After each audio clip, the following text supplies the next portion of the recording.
Oh. Bonjour les amis, de retour pour vous jouer un mauvais tour. Eh oui, les vacances sont finies, les vacances sont terminées les amis. Je suis HS, je suis mode pas envie, mode casse les pieds, mode pourquoi je fais ça, mode voilà. Hein, donc vous pouvez me comprendre après les vacances, bien évidemment, comment on se sent après tout ça. Bref. Alors, il s'est rien passé du tout pendant les vacances, bien évidemment. Hein. Dès que je suis parti en vacances, tout était tranquille. Hein. Effectivement, tout était tranquille. Seulement un tout petit peu bouleversante, on va dire, la situation, ce qui s'est passé. Alors, je pars en vacances, il y a tout qui se passe. Hein. Incroyable, incroyable. Hein. Il n'y a rien qui s'est passé, mais il y a tout ce que s'est passé, on va dire, en même temps. Alors, on va commencer par quoi? On va commencer déjà pour vous. Je vais commencer déjà à vous parler par rapport aux vacances. Alors, c'était incroyable. C'était incroyable, rien à dire là-dessus. Bon, quelles vacances ne sont pas incroyables? Ceux qui a bien évidemment des mauvaises expériences, etc. Mais ça, heureusement, on l'a pas eu. C'était incroyable, c'était hyper chaud. La semaine la plus chaude en plus en Sicile, c'était justement la semaine où moi j'étais, bien évidemment, hein, parce que c'était au rendez-vous. Hein. Voilà, j'avais un tout petit peu peur, je dois vous avouer, dans le sens que je ne savais pas comment ils étaient les restrictions, si là-bas c'était un peu plus hardcore, etc. Donc j'avais cette inquiétude avant de partir. Et je dois vous dire clair et net, c'était même pire, j'ai envie de dire. Et en fait, les gens là-bas, ils s'en battent les couilles, les gars. C'est tellement d'un côté triste, d'un côté ok. Ils s'en battent tellement les steaks, les amis. Ils s'en battent tellement les steaks. C'est hallucinant, c'est vraiment hallucinant et on peut comprendre pourquoi en Italie les infections ils augmentent. On peut comprendre absolument parce que c'est vraiment incroyable. Parce que nous ici, on va dire au Luxembourg, on est, on va dire, un peu plus correct à ce point-là. C'est-à-dire nous, quand on doit se mettre un masque, on se le met. Hein, on va au magasin. Je pense en France, c'est la même chose. Vous allez au magasin, au supermarché, vous mettez vos masques. Enfin, je pense que c'est quelque chose déjà de normal. Hein, ici, chez nous, de mettre le masque, de faire attention, d'essayer aussi de pas trop s'approcher, on va dire, d'énormes foules, etc. Donc, peut-être c'est moi qui fais plus attention à ça que d'autres. Après, bien sûr, ça dépend des personnes, bien évidemment. Mais moi, dans ce truc-là, je suis un tout petit peu, voilà, je fais un peu plus attention, etc. Dès que je vois des foules, j'essaie de m'éloigner. Je vais pas absolument chercher, on va dire, la foule. Je vais pas aller en plein dedans dans la foule, etc. Donc, je suis quelqu'un plutôt, on va dire, à ce point-là, je fais plus attention, d'accord? Tant qu'en Italie, en tous les cas en Sicile, dès que tu rentres dans un supermarché, t'en as qui mettent pas de masque, donc tout à fait normal de ne pas mettre le masque, et personne ne dit quelque chose. Si ici, par exemple, au Luxembourg, vous allez au supermarché, vous mettez pas le masque, vous vous faites insulter carrément, parce que il faut mettre le masque, c'est moi pour dire la différence. Là-bas, c'est en fait mode je m'en bats les couilles. Hein, donc c'était déjà le premier truc. Hein. Dès que je suis allé au premier jour, dès que je suis allé au supermarché, j'ai déjà vu ça. Donc, je me suis dit, bon, ça commence bien. Bon, ça se peut être que c'est peut-être une erreur d'une personne qui l'a oublié. Non, il n'y en avait pas seulement une. Il y en avait 2, 3, 4. Ok. Ils l'ont tous oublié, je pense, aujourd'hui, là, le masque. Tout à fait normal. Donc, c'est pas possible. Et donc, déjà, ça commençait, on va dire, assez bien. Hein. 42 degrés. 44 degrés, je me suis dit, bon, soit je vais être un poulet rôti, soit je reste à la maison et je me gèle avec le ventilo. Bon, ventilo, il n'y a pas grand chose, bien évidemment, mais Mieux que rien. Cette année, c'était incroyable la chaleur. Hein. Franchement, 8h du soir, 38 degrés. Vous pouvez imaginer 8h du soir, 38 degrés. C'était hallucinant. Bref, donc c'était la première chose qui m'a choqué là-bas. C'était parce que je pensais, avant de partir d'ici, je pensais que c'était beaucoup plus strict. C'est-à-dire que, vu qu'ils ont eu, on va dire, c'est le pays quand même le plus touché en Europe, ou l'un des pays les plus touchés d'Europe au début. Hein. L'Italie, c'était celle qui était la plus touchée, hein. Celle où il y avait le plus de morts, etc. Je me suis dit, bon, ils ont certainement appris de leurs leçons, ça va être beaucoup plus strict, il faut faire plus attention, surtout qu'à partir du 6 août, il y a eu l'introduction du Green Pass. Il faut absolument avoir un Green Pass pour aller manger au resto, pour... d'autres choses, cancer, machin, chouette, donc il faut montrer le Green Pass. J'ai pas utilisé une seule fois le Green Pass, à part quand je suis revenu ici au Luxembourg, donc on est allé en voiture. Quand je suis revenu ici au Luxembourg, on s'est arrêté dans une pompe à essence où il y avait un restaurant juste au-dessus donc de la pompe à essence. C'est le seul moment où on m'a demandé le Green Pass. Moi, bien sûr, je suis vacciné, mes parents sont vaccinés, ma copine aussi elle est vaccinée, donc il n'y a pas de problème par rapport à ça. Mais c'est mort. Pour vous dire, on lit dans les journaux ici, oui, bah, l'Italie maintenant commence à être beaucoup plus strict, il faut montrer le Green Pass. Donc tout le monde pense, ah putain, à chaque pas, maintenant il faut que je montre le Green Pass, etc. Non, du tout. Donc on te le demande même pas. Tu vas à l'hôtel, on te le demande pas. Donc à l'hôtel, tu n'en as pas besoin, bien évidemment. Là où tu en as besoin, tu n'en as pas besoin. Et au resto, ben non. Moi j'étais au resto, même là-bas en Sicile, à l'intérieur, parce qu'attention, c'est seulement pour l'intérieur. On nous a pas demandé le Green Pass, donc on va dire c'est tout le monde fait comme il veut, hein, j'ai envie de dire. Et ça m'a étonné parce que je me suis dit bon, vu que l'Italie c'était le pays le plus touché d'Europe, je me suis dit ça va être plus strict, ils vont faire plus attention, ça va être galère, on va dire, dans certains moments, etc. Du tout. Du tout. Donc ça c'est quelque chose qui m'a surpris, on va dire ça comme ça. Sinon pour le reste, les vacances elles étaient bien, ils se sont bien passés, hyper chaud comme je vous ai dit, donc voilà. Ça c'était mode vacances, je vous ai parlé je pense assez longtemps maintenant là-dessus. Sur les vacances, tout s'est bien passé, c'était cool.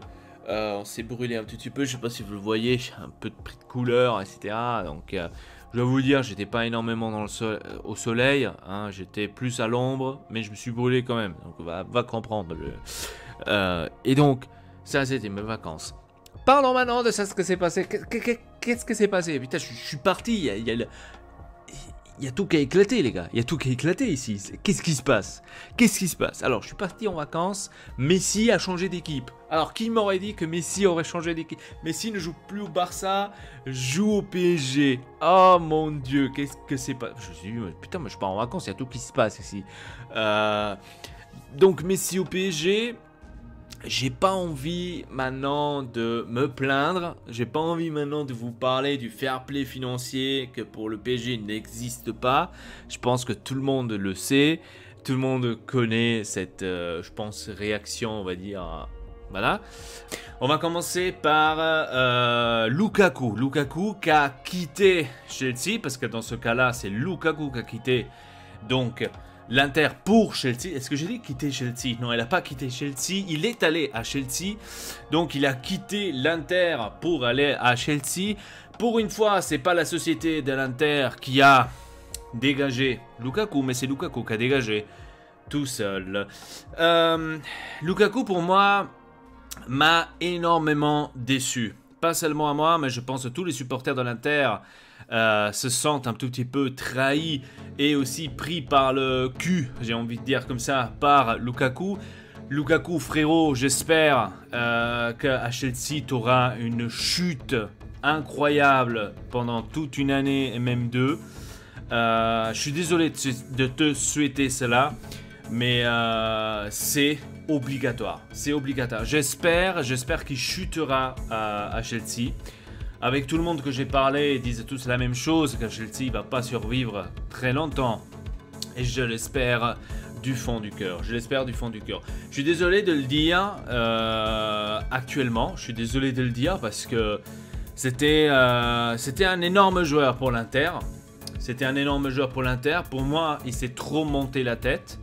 Il a cru peut-être arriver à un niveau où il peut se permettre de faire ce genre de déclaration qu'il a fait. De parler, en fait, l'erreur, ce qu'il a fait en général, ce qui nous énerve, nous tous, les supporters de l'Inter, c'est qu'il a commencé à parler de trop. Il a commencé à parler de trop, tout simplement. Parce que si quelqu'un commence à parler de trop, après, il y a ce genre de situation-là. Parler de trop, ça veut dire de dire quelques jours avant, j'aime Milan, j'aime Inter, je resterai à l'Inter. Pourquoi je devrais changer, etc. Tous ces conneries, j'ai envie de dire, que disent aujourd'hui tous les joueurs, hein, qui disent aujourd'hui tous les joueurs. Hein. Et après, finalement, en 48 heures, changer d'avis et de dire j'ai voulu changer, Chelsea, c'est une nouvelle ambition, c'est l'ambition que je voulais. Voilà. Donc déjà c'était à partir de là. Ensuite avec la déclaration qu'il a fait juste après, parce que bien sûr ça ne lui a pas plu de emmerder les supporters donc à ce point de vue, ou de les prendre par le pape, hein, j'ai envie de dire. Mais après avec les déclarations qu'il a fait, oui moi quand j'étais petit j'étais toujours fan de Chelsea, et ben là il s'est encore une fois tiré une balle dans la tête parce que c'est pas possible de dire la même déclaration que tu as fait il y a 2 ans à l'Inter. À l'Inter, quand tu étais petit, tu étais supporter de l'Inter. Maintenant, quand tu étais petit, tu étais supporter du Chelsea. C'est un peu glauque ton histoire. Donc, maintenant, qu'est-ce qui s'est passé à l'Inter, les amis? Il y a aussi de nouveaux trucs qui se sont passés à l'Inter, donc on ne comprend plus rien. Hein. Alors, Dzeko est arrivé, donc nouveau joueur de l'Inter, pour remplacer l'ex numéro 9. Donc, Edin Dzeko, ça faisait des années qu'il devait arriver à l'Inter, j'ai envie de dire. Ça faisait des années et enfin, il est arrivé. Bien évidemment, pour les rivales, comme le Milan, comme la Juve, ils doivent tous parler. Hein. Il est trop vieux, qu'est-ce que vous faites avec un vieux, etc. Quand d'un côté, Ronaldo, 36-37 ans, et de l'autre côté, Giroud, 35-36 ans. Et nous faire la morale à nous qu'on a acheté Dzeko à 35. D'accord, les pigeons, bravo les pigeons. Bref.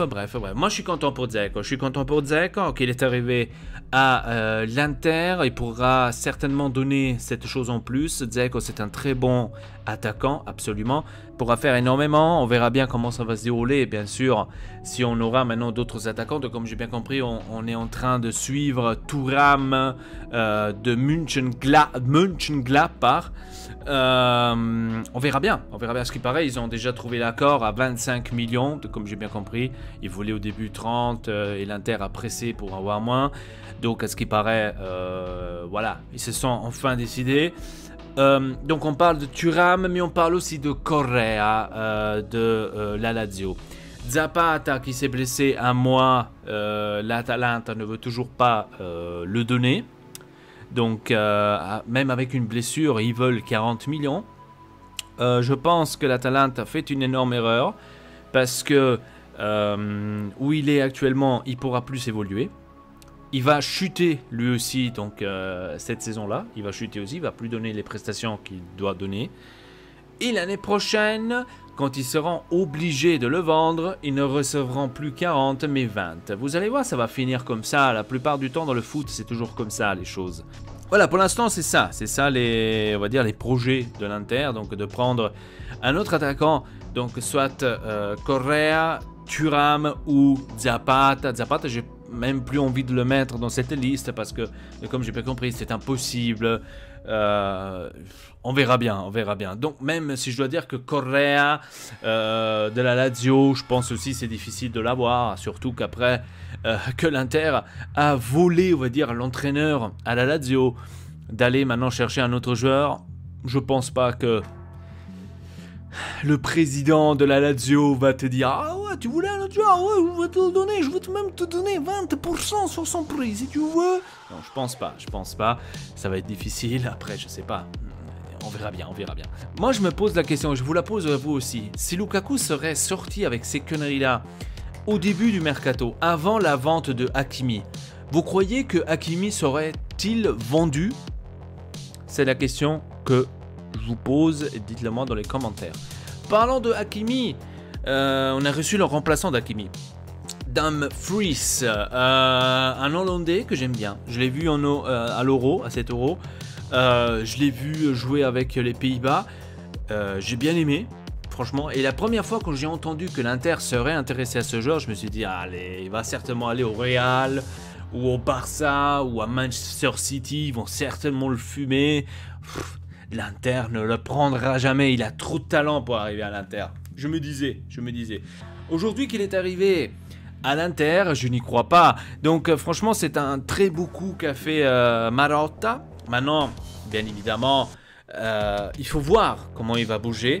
Il faut voir comment il va jouer, absolument. Donc maintenant, l'erreur qu'on ne devrait pas faire, c'est de le mettre à côté de Hakimi. Il ne faut pas s'attendre les prestations qu'a fait Hakimi. C'est un joueur complètement différent.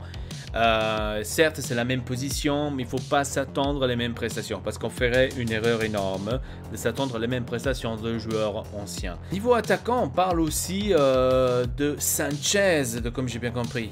Blessé. Moi, Sanchez, malheureusement, je lui donnerai plus une seule chance à l'Inter. C'est un très bon joueur, je ne dis pas le contraire, d'accord? C'est un très bon joueur, c'est un joueur même que j'ai adoré quand il jouait à l'Udinese, par exemple. J'ai adoré, j'ai adoré. On est en train de parler, à ce qui paraît, de résoudre son contrat, c'est-à-dire de le libérer. Comme j'ai bien compris, maintenant je ne sais pas si c'est vrai ou je n'ai aucune idée, parce que c'est le joueur qui prend le plus actuellement. Donc après Lukaku, c'était lui, vu que Lukaku maintenant il s'est allé faire enculer à Chelsea. Donc c'est Sanchez maintenant qui est resté celui qui gagne le plus. Je crois que c'est dans les environs de 7,5 si je ne me trompe pas. De se libérer, on va dire, de son salaire serait déjà encore un soulagement en plus, parce que le salaire là, tu pourrais le partager à un de ces nouveaux attaquants qui vont probablement arriver bientôt. Ça serait très bien. Donc on verra bien comment ça va se dérouler, parce que je dois vous dire clair et net, Marotta aussi, il avait dit qu'il n'y a pas eu d'offre pour Sanchez, et j'ai envie de dire, mais qui va l'acheter? Parce que à chaque fois, l'option est facile. C'est soit Sanchez ne va plus en national, parce que dès qu'il va en équipe nationale, il se blesse. Soit il va plus en équipe nationale, soit il dégage de l'Inter. Il n'y a pas 52 moyens. Ou soit peut-être, s'ils accepteront, je ne sais pas, les dirigeants de l'Inter, c'est de se réduire sans salaire. Au lieu de prendre 7,5, de prendre 3, et ça te suffit largement. J'ai envie de dire. Bref. Donc ça, c'est la situation actuelle de l'Inter. J'espère que je n'ai rien oublié, en tous les cas. Donc ce soir, 18h30, le match de l'Inter. Donc très très hâte de voir le match. De voir un tout petit peu de comment il se bouge. L'équipe, comment il bouge. Les joueurs, surtout les nouveaux joueurs. Çalhanoğlu, Dumfries, Dzeko. Donc voyons voir. Et voilà. Donc parlons aussi de Lautaro Martinez avant de terminer cette vidéo. Lautaro Martinez qui va, comme j'ai bien compris, renouveler son contrat. Il y a eu des offres de Tottenham. Je dois vous dire clair et net, Tottenham, qui va jouer à Tottenham? Comme j'ai bien compris, ils n'ont même pas une Champions League à jouer, ou une Europa League, si j'ai bien compris. Je ne veux pas vous dire des conneries. Donc, qui va jouer à Tottenham? Certes, il serait parti à Tottenham, il serait parti à la Lukaku, c'est-à-dire auprès de l'argent. Il ne serait pas parti parce qu'il aime Tottenham. Content d'un côté que Lautaro va renouveler, je garde tout, bien sûr, avec distance, parce que de nos jours, vous le savez, on peut plus s'attacher à un joueur, j'ai envie de dire. On peut plus s'attacher à un joueur. Donc, je reste plutôt comme ça en arrière. Je regarde ce qui se passe à la fin du mercato, quand je vois qu'il a réellement renouvelé. Alors, je peux vous dire bravo à Lautaro Martinez. Donc, rendez-vous à la prochaine, les amis. Je vous souhaite une bonne journée à vous tous, bon week-end et bon départ pour la Serie A. J'espère que l'Inter va pouvoir défendre un tout petit peu le Scudetto. Voilà, c'était tout pour cette vidéo. À la prochaine, votre Elpa. Triple peace.